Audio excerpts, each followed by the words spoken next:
आज ही Doubtnut app download करें। Doubtnut पर होगा अब आपके सभी मैथ्स, केमिस्ट्री, फिजिक्स और बायोलॉजी डाउट्स का सफाया। बस अपने क्वेश्चन की फोटो खींचो, उसे क्रॉप करो और तुरंत वीडियो सोल्यूशन पाओ। Download now. इस क्वेश्चन में हमें ईयर का डायग्राम दे रखा है और हमें आइडेंटिफाई करने हैं ए टू जी कि वो कौन सा लेबलिंग किस पार्ट को रेफर कर रहा है। सबसे पहले देखिए आउटर ईयर, ये पिन्ना वाला पार्ट है जो ऑडिटरी जो वेव्स होंगी ये उनको कैच करके उनको कंसंट्रेट करेगा टुवर्ड्स द ईयर ड्रम। ये एच पार्ट है, एच रिप्रेजेंट कर रहा है ऑडिटरी कैनाल को। फिर ईयर ड्रम यानी कि जो हम कहेंगे टिम्पैनिक मेम्ब्रेन, फिर टिम्पैनिक मेम्ब्रेन वाइब्रेट होती है जो इससे इनपुट लिया साउंड का उससे। फिर इस टिम्पैनिक मेम्ब्रेन के कंप्रेशन और रेयरफेक्शन में यानी कि जो इसमें डिप्रेशंस आते हैं जो ये वाइब्रेट करती है उन वाइब्रेशंस के थ्रू फिर बी सी एंड डी जो ईयर कैनाल के जो तीन बोन हैं उनको रिप्रेजेंट करेंगी। इन बोन्स में जो वाइब्रेशंस होता है वो वाइब्रेशन पास करे जाते हैं towards the E. E represent कर रहा है मेम्ब्रेनस लेबिरिंथ को यानी कि ये कोइल्ड पार्ट है इंटरनल ईयर का। इतना पार्ट ये है एक्सटर्नल ईयर, आउटर ईयर ये पार्ट है मिडल ईयर का, और जो रेस्ट पार्ट है वो रिप्रेजेंट कर रहा है इंटरनल ईयर को। तो स्टार्ट करते हैं विद ए। तो जो ए पार्ट है वो रिप्रेजेंट कर रहा है एक बोनी पार्ट को जहाँ पर ये सारा स्ट्रक्चर लोकेटेड होगा। तो हमें पता है कि जहाँ पर ईयर लोकेटेड होता है वो होगा near the temporal bone. Temporal bone का ही मतलब होता है जो एसोसिएटेड होगी विद ईयरिंग यानी कि हियरिंग फंक्शन। तो ए रिप्रेजेंट करेगा टेम्पोरल बोन को।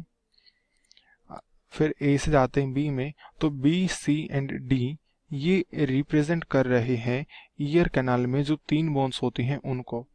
ईयर में तीन बोन्स होती हैं और ये तीनों इनका जो हियरिंग में फंक्शन होगा ये एक सीरीज में जाती हैं। तो जो सबसे पहली हमें बोन मिलती है वो होती है मेलस यानी कि ये वाला पार्ट। इसके बाद जो ये बीच में पार्ट दिख रहा है यानी कि सी और इसके बीच में ये वाला पार्ट है इनकस। और जो लास्ट पार्ट डी है, डी रिप्रेजेंट कर रहा है स्टेप्स को। ये तीनों बोनी पार्ट है यानी कि ये ईयर बोन है। उसके बाद है ई। ई रिप्रेजेंट कर रहा है एक कोइल्ड यानी कि घुमावदार मेम्ब्रेनस लेबिरिंथ को। तो ये होता है कॉक्लिया जो एक फ्लूइड फिल्ड होगा और इसी में वाइब्रेशंस होते हैं जब हमें सुनाई देता है। तो ई के बाद है एफ। एफ रिप्रेजेंट कर रहा है इस रेड पार्ट को, ये एफ है। तो एफ रिप्रेजेंट कर रहा है यूस्ट्रेशियन कैनाल को, that is Eustachian canal. G part represent कर रहा है ईयर ड्रम या फिर टिम्पैनिक मेम्ब्रेन को। तो जी रिप्रेजेंट्स टिम्पैनिक मेम्ब्रेन। जब साउंड कानों के अंदर जाती है तो इसी मेम्ब्रेन में वाइब्रेशंस होते हैं और फिर इन्हीं वाइब्रेशन के कारण मेलस इनकस और स्टेप्स में वाइब्रेशन होते हैं जो फर्दर मैसेज आता है ई के पास यानी कि कोक्लिया के पास, और वहां से नर्स उसको एसोसिएट करती हैं। तो जो एच पार्ट है, एच रिप्रेजेंट कर रहा है एक मिडल ईयर को, और मिडल ईयर होता है एक्सटर्नल ऑडिटरी कैनाल। तो एच रिप्रेजेंट करेगा एक्सटर्नल ऑडिटरी कैनाल को यानी कि जहां से जो ऑडिटरी स्टिमुलस है वो पास करा जाता है टुवर्ड्स द इनर ईयर।